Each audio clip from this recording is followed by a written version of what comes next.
ईद के पहले दिन सुख से रात, एंटरटेनमेंट की नॉन स्टॉप बरसात। Feature film the donkey king सुबह 8 बजे।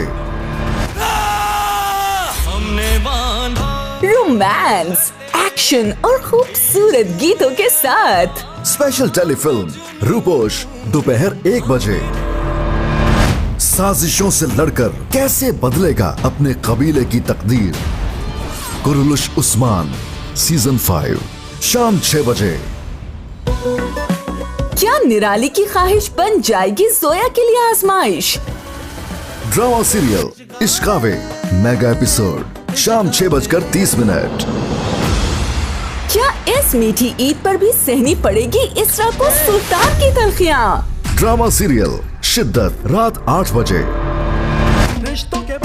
सिकंदर और इसरा को मिलने के लिए क्या अजलान और अमल की सहनी पड़ेगी जुदाई। ड्रामा सीरियल तेरे मेरे सपने रात 9 बजे। तो शुरू करें। जुर्म से लड़ने के लिए जुर्म ही बनेगा हथियार। ईद की स्पेशल मिनी सीरियल कॉन्ट्रैक्टर्स रात 10 बजे। मोहब्बत में धारे गए रूह, क्या महबूब से छुप सकेंगे ये बहरूप।